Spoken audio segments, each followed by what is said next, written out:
Üçüncü isə, bu ən mühümdür, Vüqar müəllim. Üçüncü problem, yəni insanın bu dünyada bədbəxt olmasının və yaxud müvəffəqiyyətdə olmamasının səbəbi valideynin üzünə ağ olmaqdır. Yəni, insan valideynin üzünə ağ olarsa, həqiqətən də bədbəxt olar. Allah Azza və Cəllə Quran-ı Kərimdə bizlərə əmr edib ki, valideynimizlə gözəl davranaq. Allah buyurur ki, وَقَادَ رَبُّكَ أَلَّا تَعْبُدُ إِلَّا إِيَّهُ Rəbbin əmr etdi ki, ona ibadət edib və valideynlərə gözəl davranasınız. Başqa bir ayda Allah Azza və Cəllə buyurur ki, وَوَسَّيْنَا الْإِنسَانَ لِوَالِدَيْهِ حُسْنًا Biz insana nə etdik? Biz insana əmr etdik ki, valideynləri ilə gözəl davransın, onların qayğısına qalsın. Yəni, valideynlərlə gözəl davranmaq lazım. Buna birrul valideyn deyirlər. Birrul valideyn nədir? Birrul valideyn odur ki, valideynə itaət edəsən, valideynə üsyan etməyəsən, valideynlə mübahisə etməyəsən, yəni onun yanına gedərkən izin alasan və yaxud səfərə çıxarkən izin alasan. Bunlar hamısı birrul valideyndir. Valideynə infaq eləyəsən, yəni malından valideynə israf edəsən, xərcləyəsən, bu artıq sən valideynə yaxşılıq etmiş olarsan. Ona görə də Allah Azza və Cəllə Quran-ı Kərimdə peyğəmbərlərin vəsf eləyərkən, yəni Allah məsələn İbrahimi vəsf edir ki, o müxlislərdən idi, İsmaili vəsf edir ki, o sadiqlərdən idi, filan peyğəmbər belə idi. Onların ən gözəl sifətlərini Allah Azza və Cəllə Quran-ı Kərimdə bildirir. Və Allah Azza və Cəllə Quran-ı Kərimdə bir ayda buyurur ki, وَبَرًّا بِوَالِدَيْهِ وَلَمْ يَكُنْ جَبَّارًا عَصِيًّا Yahya aleyhissalamı vəsf edərkən deyir ki, o anasına qarşı, yəni valideynlərinə qarşı qayğıkeş idi, onlara qarşı lovğalıq etmirdi və onların qayğısına qalırdı. Həmçinin Allah Azza və Cəllə başqa bir ayda buyurur ki, İsa aleyhissalam deyir, İsa aleyhissalam dilindən buyurur ki, Allah Azza və Cəllə وَبَرًّا بِوَالِدَتِي وَلَمْ يَجْعَلْنِي جَبَّارًا شَقِيًّا Allah Azza və Cəllə buyurur ki, İsa aleyhissalam dedi ki, o məni valideynlərimlə qayğıkeş olmaqla, onlara asilik etməməklə bədbəxtlərdən etmədi. Yəni, valideynin üzünə ağ olarsansa, Allah Azza və Cəllə səni bədbəxtlərdən edəcək və müvəffəq olmayasın. Ona görə valideynlərə yaxşılıq etmək lazımdır ki, bu dünyada bədbəxt olmayasan və müvəffəqiyyətlərdən olasan. Və valideynin üzünə ağ olanda nə olur? Valideynin üzünə ağ olanda artıq sən ən böyük günahlardan birini etmiş olursan. Necə ki, Peyğəmbər sallallahu aleyhi və səlləm bir dəfə sahabələrin ətrafında deyir ki, sizə ən böyük günah haqqında xəbər verinmi? Sahabələr də, bəli, ya Rasulullah. Deyir, işraku billah və uququl valideyn. Allaha şərik qoşmaq və valideynlərin üzünə ağ olmaq. Həqiqətən də bu günah, yəni valideynin üzünə ağ olmaq insanı həlak edir. Uququl valideyn nədir? Yəni valideynin üzünə ağ olmaq nədir? Valideynin üzünə ağ olmaq, ona itaət etməmək. Yəni, onunla mübahisə etmək, səsini onun səsindən yuxarı qaldırmaq. Hətta salihlərdən belə bir rivayət gəlir ki, bir dəfə bir salihi anası çağırır, o da cavab verərkən biraz uzadan çağırır və 2 qul azad edir. Deyir, mənim səsim anamın səsindən yüksək çıxdı deyə. Təsəvvür edirsiniz. Günahlarına kəffarət qul azad edir. Hətta Allah Azza və Cəllə Quran-ı Kərimdə buyurur, وَلَا تَقُلْ لَهُمَ uffin Onlara uf deməyin. وَلَا تَنْهَرْهُمَا Onların üzlərinə qışqırmayın. Yəni, bu Allah Azza və Cəllənin əmridir. Deməli, uququl valideyn onların üzünə ağ olmaq, yəni onlara infaq etməmək və üzü onlara belə turşutmaq, onlara barmaqla danışmaq və yaxud onlardan əvvəl oturmaq, yəni bir məclisdə onlardan əvvəl oturmaq və onların sözündən qabağa keçmək. Bunlar hamısı uququl valideyndir, yəni insanı həlak edən günahlardan biridir. Yəni, bizlər valideynlərimizə qayğıkeşli olmalıyıq ki, Allah Azza və Cəllə də bizim işlərimizə bizə müvəffəqiyyət versin. Hətta bir hədisdə gəlir, Peyğəmbər sallallahu aleyhi və səlləm buyurur ki, yəni, başı yerə batsın, başı yerə batsın, 2 valideynin yanında olub cənnətə girməyə. Yəni, 2 valideyn sənin yanında varsa, sən cənnətə girmirsənsə, başın yerə batsın sənin. Yəni, valideynlər həqiqətən də böyük bir neymətdir. Onlara qayğı vermək, onlarla maraqlanmaq böyük bir fəzilətdir və insan cənnətə daxil ola bilər bu məziyyətlərlə. Buyur, Vüqar müəllim, sizdə. Allah razı olsun, elə çox gözəl dedin, hamısan elə açıqladı, biz mənə bir söz qoymadın danışmağa. Allah səndən razı olsun. Həqiqətən, vallahi, valideynləri sevmək mühümdür. Allah Teala bax, necə bayaq qeyd elədin ayədə وَقَدَا رَبُّكَ أَلَّا تَعْبُدُ إِلَّا إِيَّهُ وَبِالْوَالِدَيْنِ إِحْسَانًا Rəbbi nəyə əmr elədi? Nəyə tövsiyə elədi? Yalnız Allaha ibadət eləmək. Sonra hansı əmr gəldi? Valideynlərə qarşı yaxşılıq elə, düzdür? Sonra hədisi qeyd elədin. İndi günahlardan. Ən birinci əmrlərdən Allah ibadət eləmək və onun yanında valideynlərə tabi olmaq, gözəl davranmaq. Sonra soruşanda ki, ən böyük günahlardan sizə xəbər verim nə dedi? Allaha şərik qoşmaq, sonra ikinci günah hansı idi? Valideyn uzaq olmaq. Subhanallah. Gör necə, yəni valideynlərlə bağlı haqlar olduqca mühümdür vallahi. Yəni bəzi insanlar var, subhanallah, bəzən görürsən, doğrudan dəhşətə gəlirəm. Valideyndən qarşı kobud davranır, səsini qaldırır, nə bilim, söyən, təhqir edən, hətta qətlə yetirənlər var. Allahu akbar. Yəni İnsan necə əlini qaldıra bilər valideynə? Mən dəhşətə gəlirəm. Bir də mənzərə gördüm, Allah hamd olsun. O mənzərə hələ indiyənə qədər yadımdan çıxmır, subhanallah. Təsəvvür yol gedirik, avtobusdan düşüblər, indi mübahisə edirlər, ana da övladı ilə. Təsəvvür edən qadın və övlad cavan uşaq da elə bir əsgərdən təzə gəlmiş bir uşağa oxşuyur, yəni məktəbliyə oxşuyurdu. Bu belə cavan uşaq idi, 18-19 yaşı olardı. Avtobusdan düşəndən sonra anasının üzərinə bir dənə bağırmaq, əl-qol atmaq, anasını məsələn sakitləşdirmək istəyirdi, əlini dartmaq belə. İndi səhv etmirəmsə şoferlə deyəsən mübahisəsi düşdü. İndi qadın da övladına görə narahatdır, biraz aralamaq zad. Bu indi öz aləmində fikirləşir ki, sən xeyr girdin, yəni mən onu belə eləyərdim. Anası yolun ortasında anasına bağırır, anasını itələyir, anasına qarşı kobudluq etdim, subhanallah. Bu nə bədbəxt adamdır, subhanallah. İndi sən şoferə bir söz deyə bilmədin, belə deyək, yanında göy alçaldın deyə, sən ananı da alçaltmalısan. Yəni anadır da, rəhimlidir. Qorxur da, istəmir övladı dalaşsın kimləsə. Nəsə olardı, hadisədir. Düzdürmü qardaş? Bu anaya əl-qol atır, ananı itələyir, anaya qışqırır. Sən kimsən, subhanallah, kimsən desən. Səni bəlkə məhlənə getsən, məhləndə 5 kişi səni düzəməli tanımır. Sən də orada qoçuluq eləməzsən ki, mən belə eləyəcəkdim, sən keçdin, arama girdin. Dəhşətə gəldim, deyirəm, amma necə insanlar var, subhanallah. Bu yaxınlarda da bir hadisə oldu, bir nəfər öz ailə üzərini öldürdü, Əhməd adında. Yəni bunu başa düşür, deyək ki, bu lap dəlidir. İnsan anaya, ataya əl qaldırarmı, subhanallah. Və qiyamət əlamətlərindən biri odur, insanın öz valideynlərə əl qaldırması, öz yaxınlarına əl qaldırması, onları hərc-mərcilik, onları qətlə getirməsi, subhanallah. Valideynlərə lənət olunmasının səbəbi də bəzən övlad ola bilir. Bəli, əgər kimsə söysən, o söyüş həmsə də qadir valideynləri lənətləmir sayılırsan. Valideyn, subhanallah, bəzi insanlar var, yəni, kimlər daha çox tərcib edirəm? Özü indi valideyn olanlara. Deyək ki, indi o dediyim o cavan uşaq var, indi o valideyn deyil axı, bilmir valideyn olmaq nə deməkdir, övlad tərbiyəsi, övlad qayğısı, hə? Sən indi özün valideynsən, düzdürmü? İndi sənin övladın, sənin öz valideynləri, o vaxtı ikən elədiyin o asilikləri, indi sənə etsə, sən onu qəbul edərsən, necə yox qəbul eləmirəm. Və sən necə öz valideynlərə qarşı hələ indi də kobudsan? O qoy bilsin o cür insanlar. O valideynlərinə asi olanlar, valideynlərinə qarşı kobud olanlar, əl-cəzə o min cinsil əməl. Cəza əməlin cinsindəndir. Bugün sən övladlarından asilik, kobudluq görsən və gələcəkdə bilgindən ki, sənin keçmişdə etdiyin valideynlərə qarşı olan günahlarla gördü, vallahi.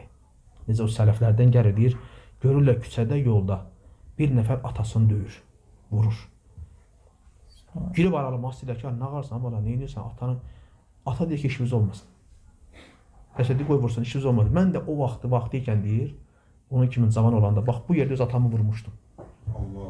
İndi Allah da deyir, məni bax, belə bir övladla cəzalandırıb. Təsəvvür elə, subhanallah.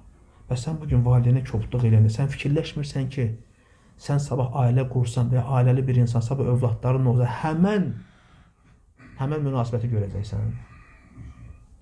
Sabah valideyn olacaqsan, övladın körpədə qayğı göstərəsən, deyəsən, gülə, biraz böyüyəndən sonra onun öz ehtiyacları var, öz tələbatları olanda, məşğuliyyət olanda, görəsən üzvə ağıdır, səni saymır, sənə qayğı göstərmir, bəlkə də aparıb qocalar evinə qoyacaq. Onda qoyub desin ki, yadına salsın ki, mən də vaxtı ikən valideynlərimə qarşı belə idim, bugün Allah təala məni bax, belə bir övladla məni cəzalandırdı. Sonra deməsin ki, axı mən nə eləmişdim, mənə Allah belə övlad verdi. Qayı keçmiş və bir dənə keçmiş və nəzər saldı. Sən valideynlərə yaxşı olsaydın, Allah sənə qarşı bu cür övlad verməzdi. Deməli, səbəblərdən biri odur ki, sənin bugün övladının sənə qarşı belə hərəkət etməyin səbəblərindən biri sənin də vaxtı ikən valideynlərə qarşı etdiyin səhvlər. Mən demirəm, bütün övladlarından asilik görən, hamısı öz valideynlərinə də asi olub, yox. Lakin o kəs ki, o asiliyi görüb övladını, qoy bir dənə keçmişdən qayıtsın. Əgər valideynlə qarşı belə olmayıbsa, onda bilsin ki, başqa şeylərə görədir. Yox, əgər sən o asiliyi, özündəki asiliyə görə olduğunu bilmirsənsə, sən üzərində düşən tövbə eləməkdir. valideynlər sağdırsa gedib halallıq almaqdır. Dünyalarını dəyişibsə, onlar üçün çoxlu bağışlama diləmək, onlar üçün dua eləməkdir. Bəli. Mən demirəm bütün asi övladlar səbəb o valideynlərin də vaxtı ikən öz valideyni o asir. Xeyr, lakin səbəblərdən biri odur.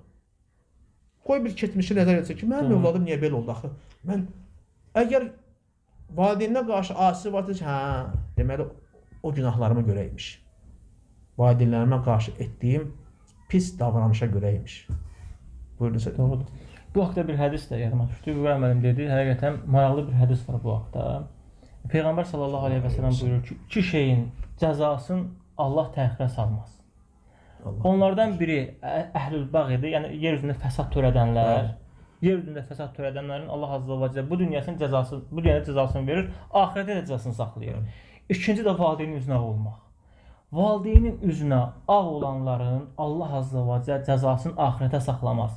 Bu dünyada da onlara cəza verər, axirətdə də cəza verər. Həqiqətən də görün valideynə qarşı yəni çıxmaq, onun üzünə ağ olmaq nə qədər böyük bir günahdırsa, Allah azza və cəllə onların bu dünyada günahını təxirə salmır, yəni axirətə saxlamır. Bu dünyada da günahını verir ki, digərlərinə ibrət olsun. Digərlərinə ibrət olsun ki, valideynin üzünə ağ olmaq nə qədər böyük. Olmaz ya Allah-u Teala. Yəni şirkdən savayı, küfrdən savayı, asirdən savayı başqa şeylərdə valideynə itaat eləməyə əmr edir. Bəli, sənə şirkə əmr eləsə, asiliyə əmr eləsə, itaat eləmə. Qalan şeydə sən itaat eləməlisən, tabi olmalısan. Sənin bir şey buyurdusa, qaçarıq eləməlisən. Bugün bəzi insanlarda var ya, yəni görərsən, öz avladlarımızda da görmüşük. Məsələn, buyurur ki, get falan şey al. Özü gedib deyir, o birisi qardaşın göndərir. Sənə deyir də. Sən bilsəydin nə qədər burada böyük mükafat var. Ya lap uşaqlar böyüyüb, övladlar böyüyüblər deyək ki, birinin bir söz, o birisi üstünə atır, sən elə. Sənə deyirsə, qaçaraq eləməlisən. Vallahi, qaçaraq eləməlisən ki, atam, anam mənə bu işi buyurubsa, mən mütləq onu eləməliyəm. Onları himayə götürmək, onlara baxmaq, qağı göstərmək, sabah bəzi ailələr var, görürsən, insanlar var, ailə qurandan sonra atan həyatdan çıxdı. Subhanallah, o günə qədər səni böyüdən atan olub. Ata olub, sən indi bugün evlənmirsən, ata-ananı tərk edirsən, baxmırsan, qayğı göstərmirsən. Hətta bu qanuna bir... Olur, bu halda bəzi ailələr söhbət olur, deyən gəlin qaynana münasibətləri həmçə mövzudur, aktual mövzudur. Hər bir halda, hətta ananda, atanda günah olsa da elə eləməlisən ki, onların könlünü xoş eləyəsən. Bilirəm, bəzən bir arada yaşamaq olmur, başa düşürük. Lakin bu demək deyək, sən ata-ananı daima günahlandırmalısan, ata-anaya qayğı göstərməməlisən, uzaqla, hətta deyək ki, haqsızlıq ediblər. Sənə qarşı, sənin yoldaşına qarşı, lakin yenə də sən ata-ananı daima uzaq tutmalısan, daima. Mən demirəm, atanı ver onların ayağına, onları ver atanın ayağına, xeyr, lakin ata-ana dəyərləri, valideyn dəyərləri çox mühümdür. Sən elə eləməlisən ki, valideyn səndən inciməməlidir. Söz-söhbət var, başa düşdüm, bir müddət aralıq alırsan, ayrı yaşayır, lakin qayğını göstərmək sənə mani olur ki. Bizdən gedib danışmaq, gedib ziyarət eləmək sənə nə mani olur ki? Niyə? Övladları aparmırsan ki, yoldaşın qoymur. Nənələri ilə görüşməli, babaları ilə görüşməlidirlər də. Bu qaynına gəlir münasibətlər də bugün ibadət əhlinin içində də var. Subhanallah, adamın yəni maraq edən şeylərdən biri odur ki, sən din, iman nə olduğunu bilirsən, lakin belə səhvlərə yol verirsən. Bugün ibadət əhli arasında bu söz-söhbətlər var. Onun üçün insan çalışmalıdır, yəni orta yol tutmalıdır hər məsələdə. Elə etməlisən ki, valideynlər də səndən küsur qalmaq. Deməsin ki, neçə il övlad böyütdüm, sonra ailə qurandan sonra məni tərk elədi, çıxdı, getdi. Sən onu vallahi belində daşıyıb tavaf eləsən də, ömür boyu haqqını verə bilməzsən. O bir nəfər gəlir İbn Ömərin yanına, deyir, ey İbn Ömər, deyir, mən deyir, valideyimi, yaxşı valideynidir. Belimdə daşıdım, tavaf elədim. Ömür elətdirib, tavaf eləyib. Deyir, haqqını verə bildim. Deyir, doğuş sancılarından birinin belə haqqını verə bilməmsən. Təsəvvür elə, doğuş sancılarından birinin belə haqqını verə bilməmsən, nə deyə bilərsən ki, mən hər şey eləmişəm valideynlərim üçün və s. Və kobudluq eləyənlər, üst çevirənlər, təhqir edənlər, vuranlar, söyən, öldürənlər, Allah akbar. Yəni sən bundan sonra sən hansı xeyri müvəffəq olmaqdan danışırsan? Dünya və axirət nemətlərini əldə etməkdən, xoşbəxtlikdən danışa bilməzsən. Ey valideynin üzü ağ olan insan, valideynə qayğı göstərməyən, valideyninə qarşı nankör övlad. Sən heç də xoşbəxt ola bilməzsən. Nə bu həyatda, nə də ki, qiyamət günü. Doğrudur. Allah bizi daima valideynlərimizə qarşı xeyirxah, qayğıkeş olan bəndələrdə, övladlardan eləsin. Allahın Həqiqətən başqa bir hədisdə də var ki, bu hədislərə deyim, bitirirəm. Başqa bir hədisdə də var ki, Peyğəmbər sallallahu aleyhi və səlləm buyurur ki, 3 şəxs cənnətə daxil olmayacaq. Onlardan biri də valideynlərin üzünə ağ olmaq. Başqa bir hədisdə buyurur ki, üç şəxs vardır ki, Allah onların üzünə baxmayacaq. Onlardan biri də valideynlərin üzünə ağ olmaqdır. Həqiqətən valideynin üzünə ağ olmaq böyük xeyirlərdən məhrum olmaqdır və bədbəxt olmaqdır. Əslində valideynlərə qayğı verməliyik. Çünki ana yeganə varlıqdır ki, şeytan onun qəlbində olan məhəbbəti sənə qarşı çevirə bilmir, əyə bilmir. Ananın məhəbbəti övlada qarşı əyilmir. Sevir daim onu. Atalar da qeyd edir. Bəli, atalar da, bəli. Atalar da qeyd edir. Biz də atayıq da. Ata da həqiqətən Peyğəmbər sallallahu əleyhi və səlləm cənnətin ortasıdır. Çox anana deyəsən, atalar qalacaq qərarda. Bəli. Hətta bəzi yazıçılardan var, oxumuşdum. Deyir, ata deyir, soyuq qar kimidir deyir. O buğdanın üzərinə düşən soyuq qar kimidir. Soyuqdur, amma buğdanın inkişafında fəaliyyətlidir. Soyuq saxlayır, amma fəaliyyətlidir. Bizdən bəzən övladlarımız, uşaqlarımız valideynlərindən, yəni bizdən soyuqluq görərsə, yəni bu bizim xislətimizdir. Yəni bunu keçərlər bizə. Ana haqqında da bir şey deyim. Yəni belə bir şey var, deyir: rəhm eləmək qüdrətindən pay veribdir Allah ona. O həyatın mənasıdır, özəyidir, qayəsidir. Ana Allah ayəsidir. Həqiqətən anaların qayğısına qalmaq lazımdır, valideynlərin qayğısına qalmaq lazımdır. Onların qayğısına qalmaqla biz xoşbəxt ola bilərik, müvəffəqiyyətdə ola bilərik və xeyrə çata bilərik. Bu qədər. Allah bizi eşitli faydalardan etsin. Amin. Allah bərəkət versin. Amin. Təşəkkür edirəm Vüqar müəllim, sizə də əziz qardaşlar təşəkkür edirəm. Minnətdaram. Çox sağ olun. Təşəkkür edirsiniz. Faydan yayırsınız. Allah bərəkət versin. Cümə günü xatırlat günləri. Heç də bugün cümənin artıq son saatıdır, dua vaxtıdır. Valideynlərimiz üçün dua etməyi unutmayın. İndi kim sağdırsa Allah onları qorusun. Allah onları daima iman üzərində eləsin. İbadət etməyənlərə Allah hidayət versin. Amin ya Rab. Amin. Dünyasını dəyişənlərə də üzərimizə düşən Allah da onlar üçün rəhmət diləmək, bağışlanma diləmək və insan valideyni ölürsə haqlar bitmir.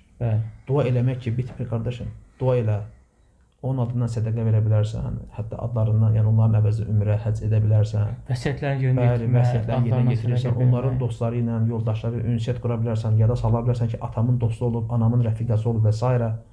Bu gözəl əməldir. Bir valideynə yaxşılıqdır. Onların yoldaşları, dostları ilə belə gözəl dəvramı xatırlamaq. İbn Ömər görür bir nəfəri, bir atamın dostu olub, ona qayğı göstərir. İbn Ömər bir yaşlı kişiyə qayğı göstərir, deyir ki, atamın dostuydu. Allah. Həqiqətən valideynlərə qayğı göstərmək, yəni müsəlmanların sifətidir. Hətta bir şey də yadıma düşdü, faydadır.